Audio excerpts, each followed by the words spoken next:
안녕하십니까. 에듀왕닷컴 운영자 강쌤입니다. 자, 이번 시간에는 에너지관리 기능사 필기 기출문제 2016년 1회차 1번 문제부터 한번 보도록 하겠습니다. 자, 문제 1번. 어떤 물질 500kg을 20도씨에서 50도씨로 올리는데 3000kcal의 열량이 필요하였다. 이 물질의 비열은? 이라고 물어봤네요. 자, 물질의 양 킬로그램 줬고요. 열량 킬로칼로리 줬고 온도차 줬으니까 이 공식 사용하면 되죠. Q는 GC 델타 T. 여기서 비열을 구하라 이 소리거든요. 자, 그러면 주어진 조건 그대로 한번 넣어보면 열량이 3000kcal고요. 그리고 G의 양이 500kg. 그리고 곱하기 C는 우리가 구해야 될 값, 그리고 온도차가 높은 거에서 낮은 거 50-20도씨가 되겠죠. 자, 여기에서 C를 구합니다. C를 구하게 되면 C는 나머지 다 내려가죠. 500. 요거 단위까지 적어 드릴게요. 500kg일 거고 곱하기 50-20 온도차 도시가 되겠죠. 분의 열량 3000 kcal가 될 겁니다. 자, 그러면 단위가 어떻게 돼요? kcal per kg 도시라는 비열이 나오는 거야. 자, 그렇게 구해보시면 0.2 kcal per kg 도시라는 비열이 나옵니다. 그래서 문제 1번의 답은 2번이 되는 겁니다.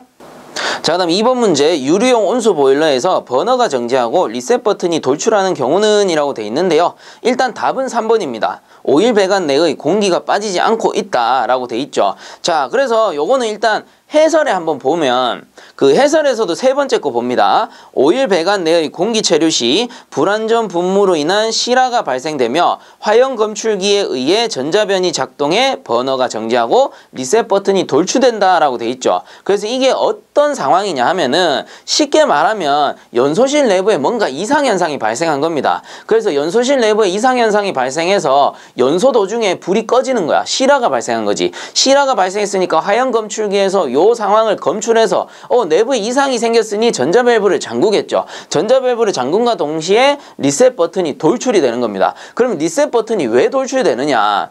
그 내부에 이상현상이 발생됐다라고 했잖아요. 그러니까 운전자에게 이 이상현상을 제거하고 원인을 찾아서 이상현상을 제거하고 다시 리셋 버튼을 눌러가지고 운전하라는 뜻이에요.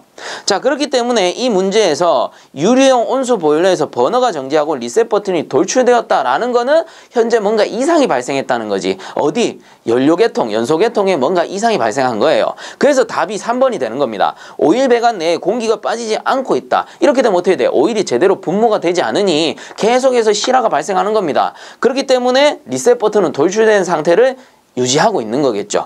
자, 그래서 2번의 답은 3번이 되는 거고요. 나머지 뭐 한번 살펴보면 1번에 연통의 길이가 너무 길다. 연통의 길이가 너무 길면은 배기가스 통풍량에 영향을 주는 거지 이 연료계통, 연소계통과는 관계가 없다라고 보는 거죠. 그 다음 2번에 연소용 공기량이 부적당하다. 이때는 불완전 연소 되기는 하지만 그렇다고 해가지고 버너가 정지하고 리셋 버튼이 돌출되지는 않습니다. 그냥 연소 상태가 불량한 거지. 그 다음 4번에 실내 온도 조절기의 설정 온도가 실내 온도보다 낮을 경우에는 어떻게 돼요? 보일러가 그냥 정지하는 것 뿐이에요. 그렇기 때문에 2번의 답은 3번이 되는 겁니다. 자, 그 다음 3번 문제. 보일러 사용 시 이상 저수위의 원인이 아닌 것은? 이라고 돼 있네요. 이상 저수위가 뭐예요? 수위가 내려가는 겁니다. 그래서 1번에 보면 증기 지출량이 과대한 경우 맞죠? 보일러가 이렇게 있는데 아래쪽에는 보일러 수 물이 있을 거고요. 위에는 이제 증기 보일러 같으면은 증기가 이렇게 발생되어서 체류하고 있을 겁니다.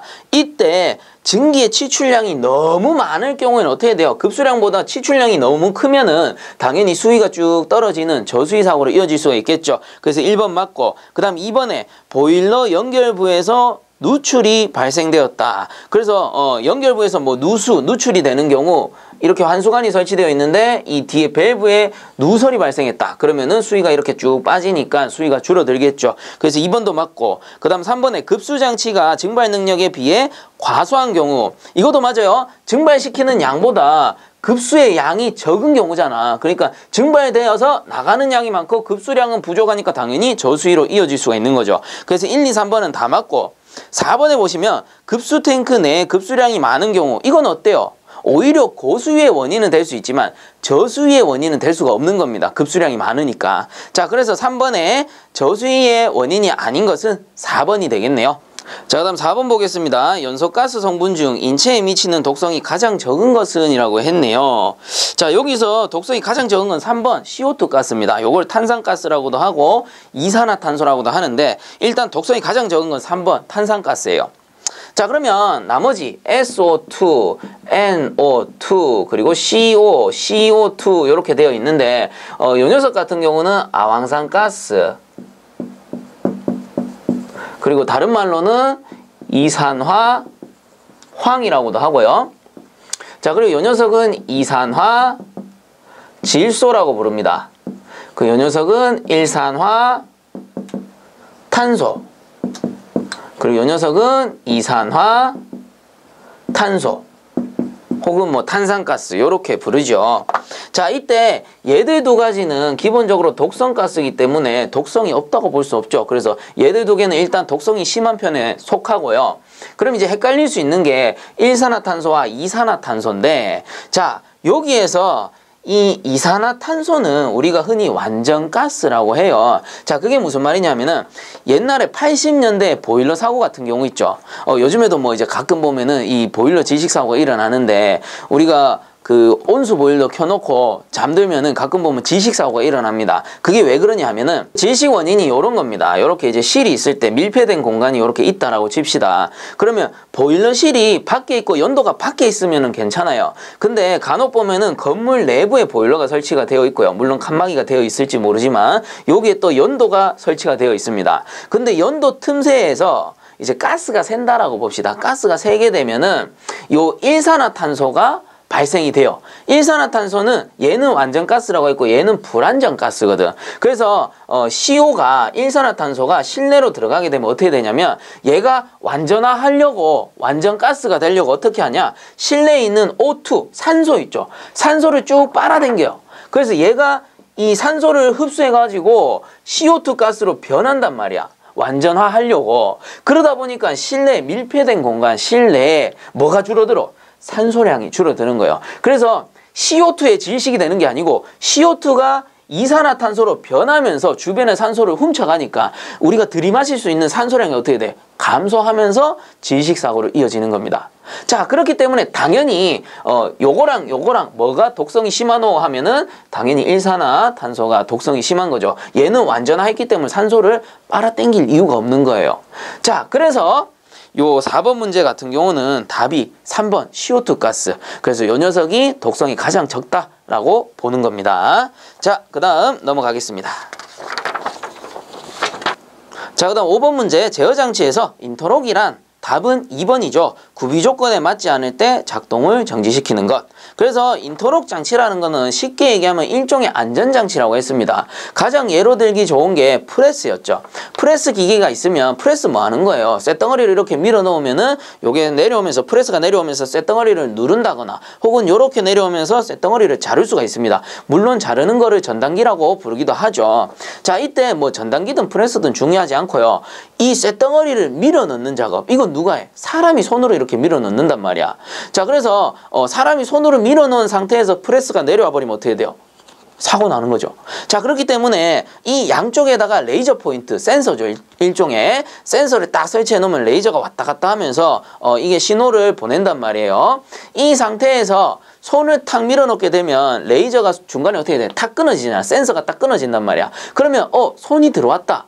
요거를 인식해가지고 프레스에 전원을 누르더라도 프레스가 동작이 안 됩니다. 즉, 손을 밀어 넣는 작업, 쇳덩어리를 넣는 작업이 A 작업이라고 했을 때 프레스 동작이 B 작업이라 한다면 예를 들어 손이 탁 들어갔어요. 그러면 A 동작이 된 거죠. 그래서 A가 동작되면은 프레스를 누르더라도 B 동작은 실행이 안 되는 거. 자, 이게 인터록 제어 장치입니다. 자, 그래서 5번의 답은 2번. 구비 조건에 맞지 않을 때 작동을 정지시키는 것. 그럼 뭐 나머지 한번 살펴보면 1번에 정해진 순서에 따라 차례로 동작이 진행되는 거를 시퀀스 제어라고 하죠. 그 다음 3번에 증기압력의 연료량, 공기량을 조절하는 것은 자동 연소 제어라고 해요. 그 다음 4번에 제어량과 목표치를 비교하여 동작시키는 것을 피드백 제어라고 하죠. 자, 그래서 5번의 답은 2번입니다. 자, 그 다음 6번 문제.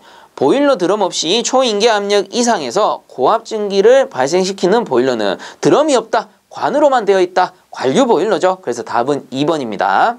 자, 그다음 7번 문제. 보일러 1마력에 대한 표시로 옳은 것은 이라고 되어 있네요. 자, 보일러 1마력 1bhp라는 것은 상당 증발량 G로 나타내면 15.65kg/H와 같고요. 그 열량 Q로 나타내면 8435kcal/H와 같다라고 했었죠. 자, 그래서 7번의 답은 2번 상당 증발량 15.65kg/H가 된다라는 거겠죠. 자, 다음 8번 문제. 중류의 첨가제 중 슬러지의 생성 방지 역할을 하는 것은 이라고 돼 있네요. 자, 8번 문제. 이 녀석은 교재 105에서 106페이지를 참고해 보시면 될 것 같고요. 자, 여기에서 슬러지의 생성 방지 역할을 하는 거는 4번 안정제라고 합니다. 다른 말로는 슬러지 분산제라고도 하고요. 자, 그다음 9번 문제. 동작 유체의 상태 변화에서 에너지의 이동이 없는 변화는 이라고 했는데, 자, 에너지의 이동이 없으려면 열의 출입이 없어야 돼요. 그러면 열의 출입이 없는 상태를 우리가 단열 상태라고 하죠. 그래서 9번 문제의 답은 4번 단열 변화라고 합니다. 자, 그 다음 넘어가겠습니다. 자, 그 다음 10번 문제. 증기 트랩이 갖추어야 할 조건에 대한 설명으로 틀린 것은 이라고 돼 있네요. 자, 1번 마찰 저항이 클 것이라고 돼 있는데, 거의 대부분의 기계 장치는 이 마찰 저항은 작을수록 좋죠. 왜? 마찰 저항이 클수록 손실이 발생하니까. 그래서 이 증기 트랩도 마찬가지 마찰 저항은 작을수록 좋은 겁니다. 그래서 틀린 거는 1번이네요. 나머지는 한번 읽어보면 2번에 동작이 확실할 것, 3번에 내식 내마모성이 있을 것, 그래서 부식이 안 되고 튼튼할 것, 요 소리죠. 그 다음 4번에 응축수를 연속적으로 배출할 수 있을 것, 이게 주 목적이니까. 그래서 2, 3, 4번은 다 맞는 거죠. 자, 그 다음 11번 문제. 보일러 연소장치와 가장 거리가 먼 것은 이라고 돼 있는데, 일단 1번은 잠깐 이따 보고요. 2번에 보시면 버너, 연소장치 맞죠? 그 다음 3번 연도 역시도 연소실과 연결된 연소장치로 봅니다. 그 다음 4번에 화격자라는 거는 고체 연료를 연소하는 연소장치였어요. 그래서 2, 3, 4번은 뭐야? 연소장치에 속하는 거고, 1번에 스테이라는 거는 뭐예요? 자, 요 11번 스테이에 대한 설명이 43페이지에 나옵니다. 그래서 이 스테이라는 거는 결국은 뭐야? 보일러 동체의 강도를 보강하기 위한 거죠. 그래서 강도 보강 장치를 스테이라고 하는 겁니다. 자, 그러므로 11번에 연소 장치와 관계가 없는 것은 1번. 자, 그 다음 12번 문제. 연소 시 공기비가 작을 때 나타나는 현상으로 틀린 것은 이라고 했네요. 자, 공기비가 작을 때 공기량이 적은 겁니다. 그래서 1번 불완전 연소되기가 쉽다. 맞죠? 그래서 공기량이 적으니까 당연히 불완전 연소될 거고. 자, 그 다음 2번에 미연소 가스에 의한 가스 폭발이 일어나기 쉽다. 그래서 불완전 연소되니까 미연소분이 늘어나고, 미연소분이 늘어나면 착화를 잘못하게 되면 폭발로 이어질 수가 있잖아요. 그 다음 3번에 미연소 가스에 의한 열 손실이 증가될 수 있다. 마찬가지죠. 미연소분이 늘어나는 만큼 미연소된 그 연료잖아. 따지고 보면 이게 손실로 이어질 수 있단 말이야. 그래서 1, 2, 3번은 다 맞아요. 근데 4번에 보시면 배기가스 중 NO 및 NO2의 발생량이 많아진다라고 돼 있는데, 자, 요거는 우리 NO2는 요게 산화질소, 이산화질소라고 해요. 그래서 얘들을 합해서 질소 산화물이라고 불러요. 근데 이 질소산화물이 늘어나려면 공기량이 많아야 됩니다. 왜? 공기 중에 질소도 있고요. 공기 중에 산소도 있으니까 이 공기량이 많아지면 많아질수록 어때? 질소산화물이 늘어난다라고 봐야 되는 거지. 그렇기 때문에 12번에 공기비가 작을 때 나타나는 현상으로 틀린 것은 4번이 되는 거예요. 4번 같은 경우는 공기량이 많을 때, 그래서 공기비가 클 때 나타나는 현상이다. 이렇게 봐야 되겠죠. 그러므로 12번에 틀린 것은 4번입니다. 자, 그다음 13번 문제. 과열 증기에서 과열도는 무엇인가? 앞에서도 한번 나왔죠. 몰레르 선도 이렇게 그려본다면 pH 선도 이렇게 있을 때 몰레르 선도 이런 식으로 작도를 합니다. 자, 이때 이 부분의 그 증기 상태를 건포화 증기 라고 했었고요. 그리고 요거를 살짝 과열시켜서 압축하는 거를 과열압축이라고 했는데, 이때 요 증기의 상태는 과열 증기였다라고 했죠. 그러면 과열시켰으니까 요만큼이 결국 뭐예요? 과열도가 되는 겁니다. 그러면 과열도의 온도를 구하려면 과열도는 당연히 과열증기 온도 빼기 마이너스 건포화증기겠죠. 여기서는 뭐 포화증기라고 쓰셔도 돼요. 그래서 요만큼이 과열도다 이 소리입니다. 자, 그러므로 13번의 답은 2번 과열증기 온도와 포화증기 온도와의 차이다. 자, 그 다음 넘어가겠습니다. 자, 그 다음 14번 문제. 보일러 유리연료 연소 시에 가스 폭발이 발생하는 원인이 아닌 것은 이라고 돼 있네요. 1번 연소 도중에 실화가 되었을 때. 그렇죠. 연소 도중에 실화가 되면은 실화가 된 상태에서 연료가 분무가 될 거고 그 연료는 나중에 미연소분이 됩니다. 그럼 이 상태에서 착화를 시키면 가스 폭발로 이어질 수가 있는 거죠. 그래서 1번 맞고, 그 다음 2번에 프리퍼지 시간이 너무 길어졌을 때라고 돼 있는데, 프리퍼지 시간이 길어진다 해서 폭발로 이어진다? 이거는 말이 안 되는 거죠. 프리퍼지는 오히려 많이 해주면 좋은 거예요. 왜? 내부에 있는 미연소분을 빼주는 게 프리퍼지니까. 그래서 프리퍼지 시간이 길어지면은 가스 폭발은 일어나지 않습니다. 그래서 가스 폭발의 원인이 아닌 것은 2번이 되는 거고요. 나머지도 살펴보면 3번에 소화 후에 연료가 흘러 들어갔을 경우 이 연료가 미연소분이 되는 거고, 그 다음 4번에 점화가 잘 안 되는데 계속 급유했을 경우 이때 연료 역시도 미연소분이 되기 때문에 결국은 가스 폭발로 이어지게 되는 거죠. 자, 그래서 14번의 답은 2번입니다. 자, 그 다음 15번 문제. 자동 제어의 신호 전달 방법에서 공기압식의 특징으로 옳은 것은 이라고 돼 있네요. 그래서 신호 전달 방식 세 가지는 공, 유, 전이었죠. 그래서 효율은 요 순서였습니다. 공기압식이 효율이 가장 떨어지고 그 다음 유압식, 그 다음 전기식이 되는데, 자, 이때 공기압식의 특징으로 옳은 걸 찾으라고 했거든요. 그래서 보면은 1번에 전송시 시간 지연이 생긴다. 그렇죠. 신호를 전달할 때 좀 오래 걸린다 이 소리야. 왜? 얘가 효율이 가장 적으니까. 그래서 답은 1번입니다. 그럼 나머지 왜 틀렸냐? 2번에 배관이 용이하지 않고 보관이 어렵다라고 돼 있는데 얘는 위험성이 크게 없어요. 유압 같은 경우는 화재 위험성이 있고 전기 같은 경우는 또 취급이 어렵고 잘못하면 사고가 날 수 있잖아요. 근데 얘는 그 위험성이 적기 때문에 배관이 용이해요. 용이하고 보존이 어때? 쉽다. 이렇게 보는 거죠. 그 다음 3번에 신호 전달 거리가 유압식에 비해 짧습니다. 왜? 신호 전달 길이가 길다라는 거는 그만큼 효율이 좋다는 거거든. 먼 곳까지 신호를 전달할 수 있으니까. 근데 얘는 효율이 가장 낮으니까 이 유압식보다는 당연히 요 신호 전달 길이가 짧다라고 보는 거고요. 그 다음 4번에 온도 제어 불가능하고요. 그 다음에 화재 위험이 있는 거는 유압식이다 라고 제가 말씀을 드렸었죠. 자, 그래서 15번에 맞는 것은 1번입니다. 자, 그 다음 16번 보겠습니다. 다음은 증기보일러를 성능 시험하고 결과를 산출하였다. 보일러 효율은? 이라고 돼 있네요. 자, 보일러 효율.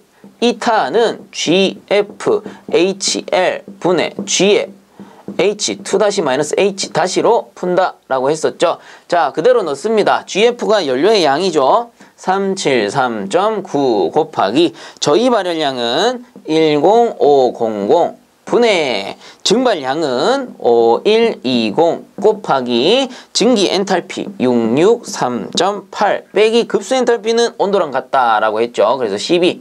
자, 이렇게 넣습니다. 그리고 단위까지 한번 정리를 해본다면 이 연료의 단위는 노말 미터 삼승 퍼 아워가 되고요. 저희 발열량은 킬로칼로리 퍼 노말 미터 삼승이라 되어 있고요. 그래서 단위를 보아하니 기체 연료가 되겠죠. 그 다음에 이제 증발량은 1시간당 증발량이니까 킬로그램 퍼 아워. 그 다음에 엔탈피는 당연히 킬로칼로리 퍼 킬로그램이 될 겁니다. 그럼 단위 환산해 보면 노말 미터 삼승 사라지고 킬로칼로리 퍼 아워가 남고요. 그럼 여기도 킬로그램 사라져서 킬로칼로리 퍼 아워가 남으니까 어떻게 돼? 킬로칼로리 퍼 아워 사라지면서 효율은 단위가 없다라고 말씀을 드렸죠. 자, 그래서 이대로 구해보시게 되면은 답이 0.85가 나올 겁니다. 그럼 퍼센트로 바꿔주세요. 곱하기 100 하시면 되죠. 그러면 요 녀석의 답이 85%가 나오겠네요.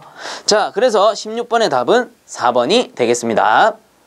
자, 그 다음 17번 문제. 세정식 집진장치 중 하나인 회전식 집진장치의 특징에 관한 설명으로 가장 거리가 먼 것은? 이라고 했네요. 자, 1번 구조가 대체로 간단하고 조작이 쉽다. 요거는 맞아요. 그 다음 2번 급수배관을 따로 설치할 필요가 없으므로 설치 공간이 적게 든다라고 돼 있는데 요거는 문제만 잘 읽어보셔도 돼요. 그 문제에 보면 세정식 집진장치라고 했잖아요. 세정식이 뭔데? 물을 뿌리는 형식이잖아요. 근데 이번에 보시면 급수배관을 따로 설치할 필요가 없다? 완전히 말이 틀린 거죠. 그래서 급수배관을 따로 설치해야 되고요. 그로 인해서 설치 공간은 늘어나는 겁니다. 그러므로 틀린 것은 2번이에요. 그 나머지 3, 4번은 맞으니까 한 번씩 더 읽어보시기 바랍니다. 자, 그 다음 18번 문제. 가스용 보일러 설비 주위에 설치해야 할 계측기 및 안전장치와 무관한 것은? 이라고 돼 있네요. 자, 이거는 우측에 해설 참고해 주세요. 한번 보면은 가스보일러의 계측기 및 안전장치 해가지고 1번에 가스 누설 자동 차단장치. 그렇죠. 가스가 누설됐을 때 차단하는 장치. 그 다음 2번에 가스 사용량 측정 유량계도 설치돼야 될 거고요. 그 다음 3번에 연료 공급 자동 차단장치. 그래서 뭔가 문제가 생기면은 연료를 차단하는 장치입니다. 자, 그러므로 18번에 요런 장치들과 무관한 것은 1번 극기가스 온도계. 자, 그 다음 19번 문제. 증기과열기의 열가스 흐름 방식 분류 중 증기와 연소가스의 흐름이 반대 방향으로 지나면서 열교환이 되는 방식은? 이라고 돼 있네요. 자, 요 19번 문제 같은 경우 교재 72페이지에 보시면 나옵니다. 자, 그래서 열가스 흐름 방향이 서로 반대인 거를 향유라고 했죠. 답은 3번이 됩니다. 그리고 1번에 병류 같은 경우는 서로 같은 방향일 때, 그리고 병류와 향유를 합쳐놓으면 어떻게 돼요? 혼유 방식이다 라고 했잖아요. 자, 그래서 이 문제에서 답은 3번이고, 참고적으로 4번에 복사대류형 같은 경우는 열가스 흐름 방식이 아니고 열가스 접촉 방식에 따른 분류였습니다. 그래서 접촉 방식에 따라서 복사냐 접촉이냐 아니면 복사 접촉이냐 요렇게 나뉜다 라고 했었죠. 자, 그러므로 19번의 답은 3번이 되겠습니다. 자, 그 다음 20번 문제. 열정산의 방법에서 이별 항목에 속하지 않는 것은? 이라고 돼 있네요. 자, 요 20번 문제 같은 경우는 교재 93페이지를 참고해 주시면 되는데 이별 항목이라고 했네요. 자, 요 이별 항목 외우실 때 이렇게 외우라고 했습니다. 연료, 공기, 물, 증기. 연료, 공기, 물, 증기 라고 했어요. 자, 그래서 얘들이 뭐였냐면은 우리가 이별과 출혈을 나눌 때 단순히 생각하세요. 이별이라는 거는 보일러 내부로 들어오는 열을 이별이라고 하고 보일러에서 나가는 열을 출혈이라고 하는 겁니다. 자, 이때 우리가 보기에서 찾자면 20번에 보기 1번에 일단 넘어가고요. 2번에 보시면 연료의 연소열. 그래서 연료가 논외로 쫙 분사가 되면서 화염이 쫙 발생하죠. 이때 연소시에 발생하는 열 뭡니까? 이별 항목이에요. 보일러 내부로 들어가니까. 그래서 연료와 관계 있는 거고. 그 다음 3번에 연료의 현열. 연료가 자체적으로 가지고 있는 현열. 당연히 연료에 관한 거니까 이별 항목입니다. 그 다음 4번에 공기의 현열. 예를 들어서 공기 예열기를 썼다. 그러면 따뜻한 공기가 이렇게 분사가 될 테니까 연소시에 이제 연소를 돕는 공기, 따뜻한 공기가 들어가게 되니까 이것도 뭐예요? 이별 항목에 속하는 겁니다. 자, 그러면 1번에 발생증기의 흡수열. 이거 뭐예요? 발생증기의 보유열을 얘기하는 거거든. 근데 이 발생증기는 어디로 가? 사용처로 가는 겁니다. 그럼 보일러 입장에서 보면 얘는 나가는 거니까 출혈이 되는 거예요. 근데 출혈이지만 방열기에서 사용을 하기 때문에 이걸 뭐라고 불러? 유효 출혈이다. 이렇게 부르는 거죠. 자, 그래서 20번에 이별 항목에 속하지 않는 거는 1번 발생증기의 보유열 혹은 뭐 흡수열 이렇게 되는 겁니다. 그리고 참고적으로 이 물과 증기는 뭐냐면은 물 같은 경우는 절탄기를 썼을 때 물을 데워서 넣으니까 이별 항목에 들어가는 거고요. 그리고 증기 같은 경우는 우리가 벙커 CU를 쓸 때 벙커 CU를 무화시키기 위해서 이 증기를 분사시킨다라고 했죠. 그래서 논의 분입 증기가 발생되었을 때 이 증기 역시도 열을 갖고 있으니까 이별 항목으로 본다라고 했었습니다. 자, 그래서 20번에 이별 항목에 속하지 않는 것은 1번이 되는 거겠죠. 자, 그 다음 넘어가겠습니다. 자, 그 다음 21번. 다음 열효율 증대 장치 중에서 고온부식이 잘 일어나는 장치는? 이라고 돼 있네요. 자, 우리 고온부식 같은 경우는 과, 제, 절, 공 이거 전부 뭐예요? 폐열 회수장치죠. 그래서 과제 절공 중에 고온부식은 여기 두 가지 뭐예요? 이게 고온부잖아. 그래서 여기서는 고온부식이 발생하고 이건 뭐야? 저온부거든. 그래서 여기서는 저온부식이 발생한다 라고 배웠죠. 자, 그러니까 21번에는 과열기밖에 없네요. 그러므로 답은 2번이 되는 겁니다. 자, 그 다음 22번. 수위 자동 제어 장치에서 수위와 증기 유량을 동시에 검출하여 급수 밸브의 궤도가 조절되도록 한 제어 방식은? 해서 요거는 하나만 외우면 된다 했죠. 3요소. 요것만 외우면 된다 했어요. 뭐예요? 수, 증, 급. 그래서 수위, 증기, 급수를 검출하면은 3요소식이고 2요소는 뭐였어요? 하나 지우면 된다라고 했지. 그래서 지우면은 수, 증. 그래서 요 22번 수위와 증기를 동시에 검출해서 조절되는 방식은 2번 2요소식이 됩니다. 그리고 단요소식, 1요소식 뭐야? 요거까지 지워버리는 거. 그래서 1요소는 수위만 측정한다라고 했었죠. 자, 그러므로 22번의 답은 2번 이요소식이 되는 겁니다. 자, 다음 23번. 보일러의 수위 제어 검출 방식의 종류로 가장 거리가 먼 것은, 자, 23번. 요거는 교재 79페이지에 있었고요. 그리고 답은 틀린 것은 했으니까 1번 피스톤식이 되죠. 그래서 수위 제어 검출 방식이 전극식, 플로트식, 요거를 맥도널식이라고도 하고요. 그리고 열팽창식, 요거를 코프스식이라고 다 하는 거죠. 자, 그래서 23번에 가장 거리가 먼 것은 1번 피스톤식이 되는 겁니다. 자, 다음 24번. 왕복동식 펌프가 아닌 것은 이라고 했네요. 자, 24번.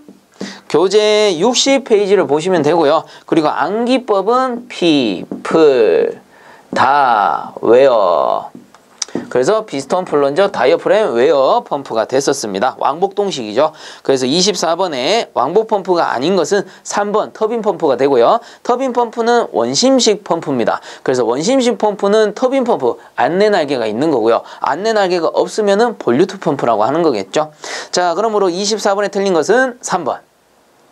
자, 그럼 25번. 어떤 보일러의 증발량이 40톤/아워이고 보일러 본체의 전열 면적이 580m 자승일 때 보일러의 증발률은 이라고 했네요. 자, 25번 문제 교재 98페이지에 보시면 나옵니다. 그래서 증발률 구하는 공식 GA는 HA 분의 G가 되죠. 그럼 그대로 넣겠습니다. G가 실제 증발량, 요거를 톤을 킬로로 바꿔야 되죠. 40 킬로로 바꾸면 하나, 둘, 셋. 그래서 kg/h 나누기 면적 580m의 자승이니까 단위가 어떻게 돼요? kg/m 자승 hour가 되는 거예요. 그래서 제가 요거 단위만 맞춰서 푸셔도 풀 수 있다라고 했습니다. 자, 요 상태로 한번 구해보면 69kg/m 자승 hour라고 해서 전열 면적 1m 자승당 1시간 동안 발생한 요게 뭐예요? 증발량. 요거를 증발률이라고 하는 거죠. 자, 그래서 25번의 답은 4번이 됩니다.